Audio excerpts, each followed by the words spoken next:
সবাই কেমন আছেন? আশা করছি যে যেখানে বসে আমার এই ভিডিওটি দেখছেন আল্লাহর রহমতে অনেক ভালো আছেন। আলহামদুলিল্লাহ আমিও আপনাদের দোয়ায় এবং আল্লাহর রহমতে অনেক ভালো আছি। আজকে আমি আপনাদের সাথে এই ভাইরাল কুর্তি ডিজাইনের সেলাই টিউটোরিয়ালটা শেয়ার করব।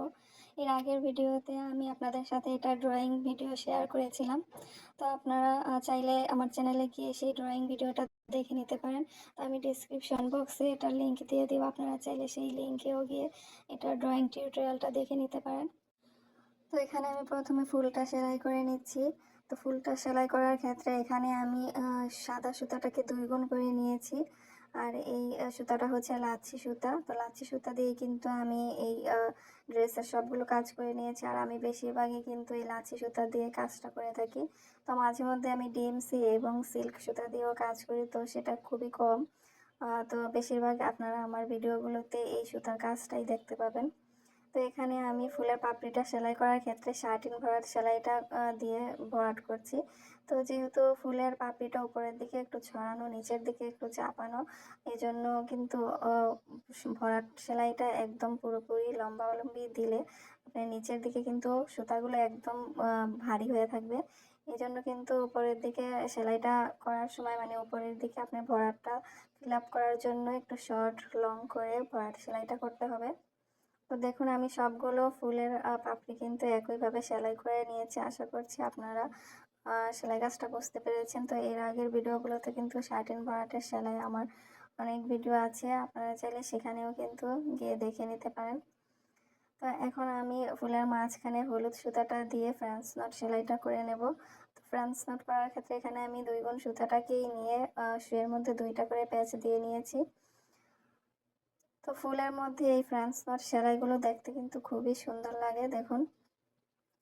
আর এখানে আমি সবগুলো সেলাই কিন্তু খুব সিম্পল সেলাই দিয়ে এই ডিজাইনটা করে নিয়েছি।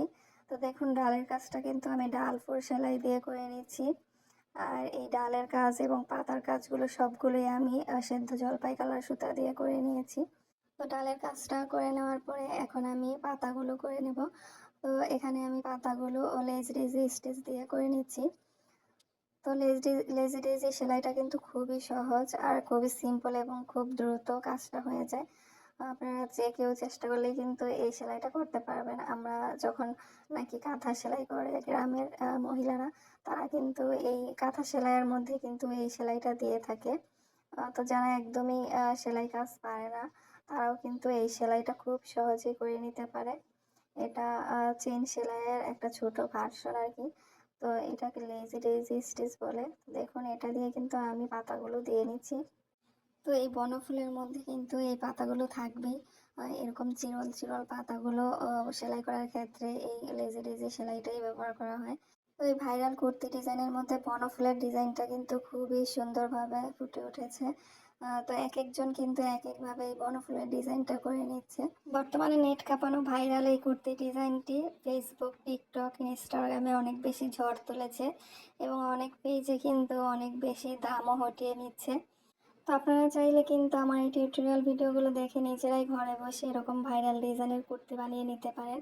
আর এই ভাইরাল ডিজাইনের কুর্তিগুলো বর্তমানে বাচ্চা থেকে শুরু করে বড়রা সবাই কিন্তু পরছে।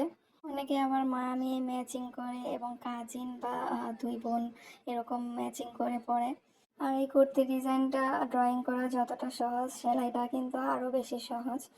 তো যারা টুকটাক হাতের কাজ জানে তারাই কিন্তু চাইলে এই ভাইরাল কুর্তি ডিজাইনটি সেলাই করে পরে নিতে পারবেন। তো এখানে দেখুন আমি আরেক সাইডে ডালের কাজটা শেষ করে তারপরে ফেদার স্টিচের মতো কিছু ছোট ছোট ডাল দিয়ে নিচ্ছি। তো বনফুলের ডিজাইনটা কিন্তু এরকম ছোট ছোট ডিজাইন দিয়ে সেলাইগুলো এরকমই সহজভাবে করে নেওয়া হয়। তো আমি আরও একটি ফুল সেলাই করে নিচ্ছি। দেখুন এই ফুলের সেলাইটাও কিন্তু খুবই সহজ। আপনি শার্টিন ভরাট সেলাইটা দিয়ে শুধুমাত্র একটি বৃত্তের মধ্যে ঘুরিয়ে ঘুরিয়ে সেলাই করে নিলেই কিন্তু হয়ে যাবে। খুবই সহজ একটি ফুল, কিন্তু দেখতে কিন্তু খুবই সুন্দর লাগে। তো এই ডিজাইনটার মধ্যে সবগুলো সেলাই কিন্তু খুবই সহজ। আর এই পুরোটা ডিজাইন সেলাই করার ক্ষেত্রে কিন্তু মাত্র কয়েকটা সেলাই ব্যবহার করা হয়েছে। একদম ইজি কয়েকটা সেলাই দিয়ে কিন্তু এই ফুল ডিজাইনটা কমপ্লিট করা হয়েছে। আর এখন আমি দেখুন এই ফুলের মাঝখানে যে ছোট বৃত্তটা আছে এটা আমি রানী গোলাপি কালার সুতা দিয়ে একটা ফ্রেঞ্চ নট করে দিলাম। এতে করে কিন্তু ফুলের সৌন্দর্যটা আরও বেশি বৃদ্ধি পাবে। তো এরপরে আমি আরও কিছু ডালের মতো যে ঝাড় ফুলগুলো আছে সেগুলো সেলাই করে নিচ্ছি। এখানে আমি নীল কালার সুতাটা ব্যবহার করেছি। তো এই ফুলগুলো অনেকটা পেঁয়াজ ফুলের মতো, অথবা আপনারা যেই ঝোপঝাড়ের দুবলা ঘাস আছে সেই দুবলা ঘাসের মধ্যেও কিন্তু এরকম ঝাড় মতন ফুল ফুটে থাকে। তো একইভাবে আমি সালোয়ারটাও সেলাই করে নিয়েছি সেমভাবে। তো এজন্য আর সালোয়ারটা আলাদাভাবে সেলাই করে দেখালাম না। শুধু সালোয়ারের সুতার কালার ম্যাচিংটা ভিন্ন ছিল। তো আমার এই ভিডিওটি আপনাদের কাছে কেমন লেগেছে অবশ্যই কমেন্টস করে জানাবেন। আল্লাহ হাফেজ।